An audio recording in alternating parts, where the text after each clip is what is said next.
যোজনা রয়েছে ফসলের ক্ষেতগুলো।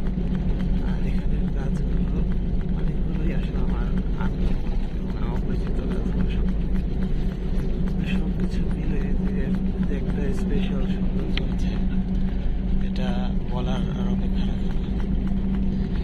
আমি এমনিতেই পাহাড়ের প্রতি একটু দুর্বল বেশি, তবে আবার সমুদ্রের কাছে গেলে সমুদ্রের প্রতি দুর্বল হয়ে পড়ি। এটা আমার একটা সমস্যা।